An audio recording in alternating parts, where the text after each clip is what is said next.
A man who reveals his desires too quickly is already defeated. The moment he shows the world what he truly wants, he surrenders control. He may not realize it, but to a strategist, he has already given away his leverage.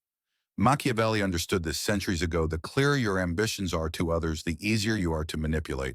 Because people don't attack mystery, they attack hunger. And once they know what you're hungry for, they know exactly how to bait you, delay you, distract you, or even destroy you. Exposed desire becomes a weapon against you. Hidden desire, cloaked in calm detachment, becomes a weapon for you. This is the essence of the cold ambition strategy, not to erase what you want, but to bury it under stillness, indifference, and shadows. In a world where everyone is loudly chasing after something, the man who appears to chase nothing while quietly building everything is the one no one sees coming. And that's the man who wins. A predictable man is a controllable man. Say you want power and people will compete with you or block your path. Say you want a woman and she will test you, withhold from you, or manipulate you. Say you want status and someone will dangle it in front of you, waiting for you to beg like a dog for a treat. This isn't paranoia, it's a pattern. Desire breeds exposure. Exposure breeds attack. Look around. The men who get manipulated, ghosted, laughed at, and pushed aside are always the ones who showed their hand too soon. They said things like, "I just really like you. This job means everything to me. All I want is a little respect." They think they're being honest, but in reality, they're giving away their strategy. They're handing over the lever that others can pull at will. The fool expresses desire and calls it authenticity.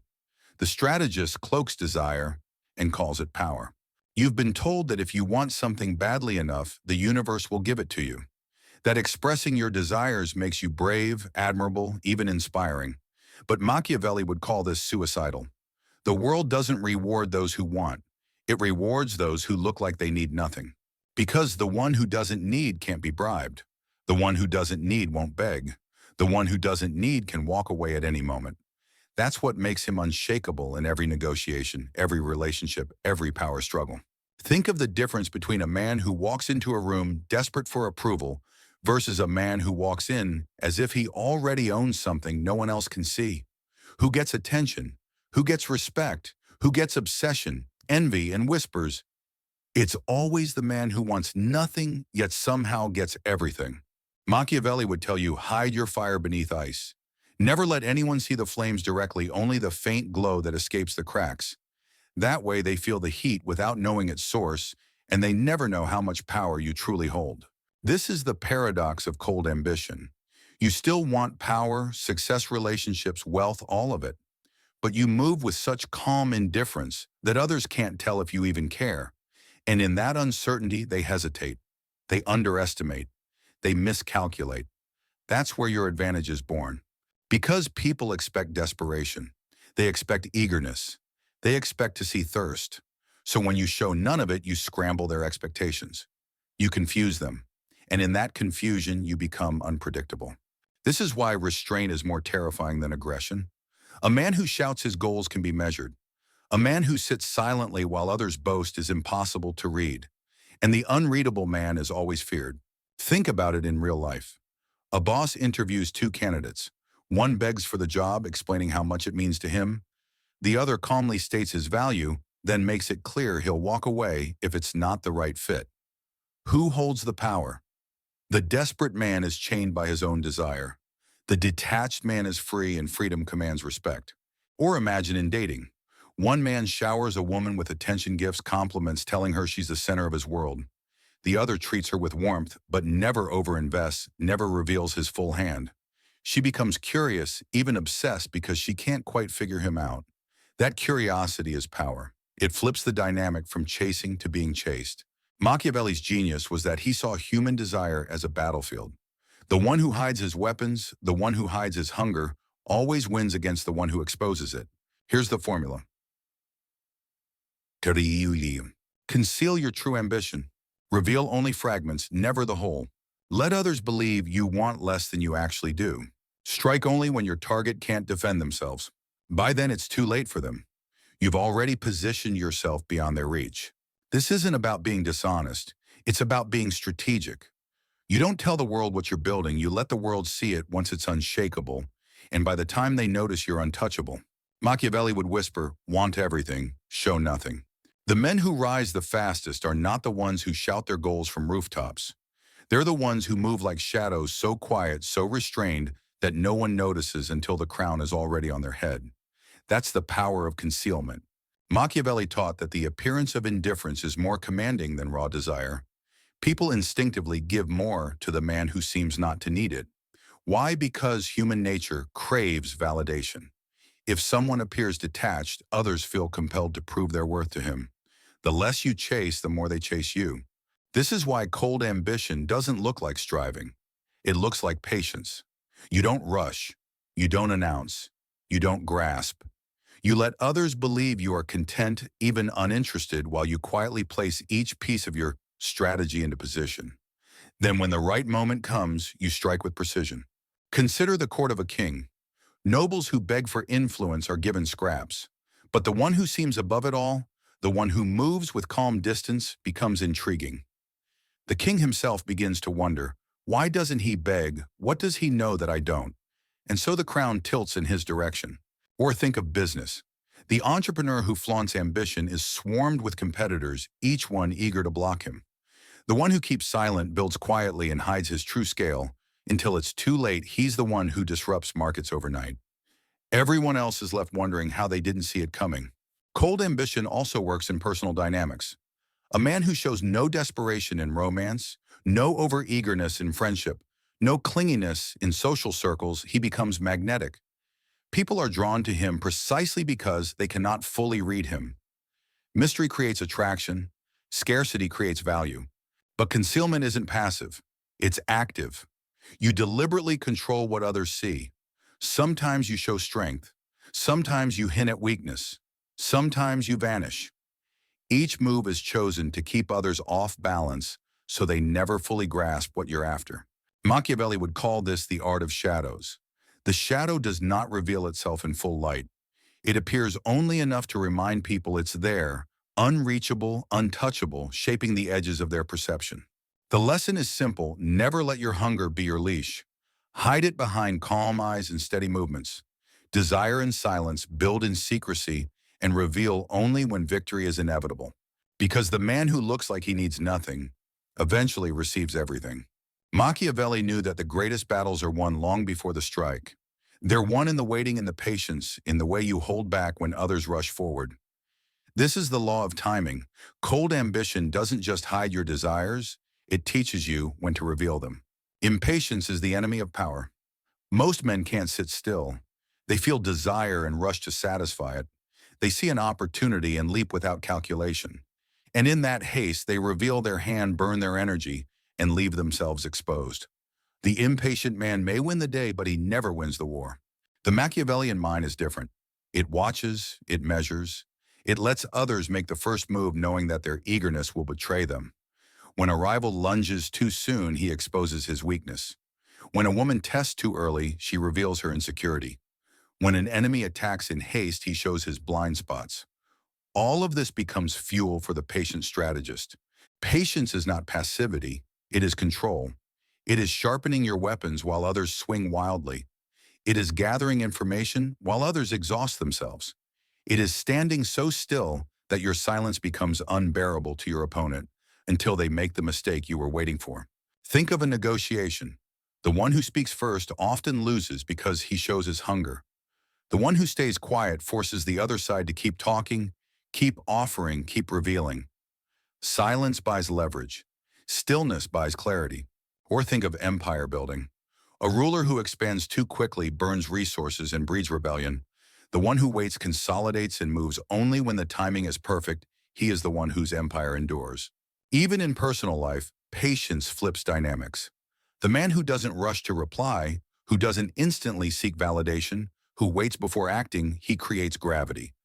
Others orbit him because his restraint signals strength. Machiavelli would say he who waits is feared more than he who strikes. Because the waiting man holds knowledge and knowledge sharpens every blade.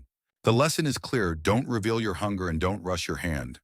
Let others waste themselves in haste, while you move only when the outcome is already yours. Another principle of cold ambition is emotional neutrality. Machiavelli understood that if people can read your feelings, they can control you. Anger, jealousy, desperation, each one is a leash. And the man who wears a leash can never command. That's why the coldly ambitious don't explode, don't beg, don't flinch. They might feel deeply inside, but outwardly they project calm indifference. Not because they are empty, but because they refuse to give others the map to their inner world. In war, showing fear invites attack.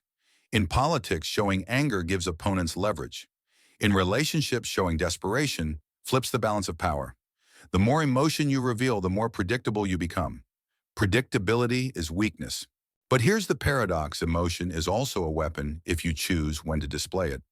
A sudden, deliberate outburst after long silence can shock a room into compliance. A rare smile from a usually stoic man can disarm allies and rivals alike. The key is that you choose the timing instead of being ruled by impulse. Machiavelli would say, "Your face is a mask. Wear it until it serves you to remove it. The mask protects you. It keeps your rivals guessing. It makes others project their own fears and desires onto you. While they're busy guessing, you remain in control." Think of the courtroom. One lawyer sweats, gestures wildly, and argues emotionally. The other speaks softly, pauses often, and never raises his voice. Who commands more respect? Not the one who feels more, but the one who appears untouchable. Or think of dating. A man who constantly showers attention reveals his hunger. A man who shows warmth sparingly, always with control, becomes the one who is pursued. Scarcity creates value and restraint creates mystique. Cold ambition isn't about being heartless. It's about being unreadable. You still feel, but you decide what the world gets to see. And in that decision lies power. Because the man who cannot be provoked cannot be defeated. The next law of cold ambition is calculated unpredictability. Nothing unsettles people more than a man they cannot predict. If they can map your behavior, they can trap you. But if you break patterns subtly, strategically, you force them into hesitation. And hesitation is the soil where power grows. Most people are creatures of habit. They reply instantly, they over-explain, they react the same way every time they're provoked. This makes them easy to read, easy to manipulate, easy to corner. But Machiavelli knew that the man who occasionally breaks his own rhythm creates a fog around himself. If you're usually silent, speak at a decisive moment with sudden force. If you're usually calm, allow one flash of controlled intensity to remind others that your fire still burns. If you often withdraw, appear one day with unexpected presence and dominance. Each disruption sends a shock wave that cannot be boxed in. This unpredictability doesn't mean chaos. It must be controlled, deliberate, and rare. The point is not to confuse everyone constantly, but to make them doubt they ever truly know you.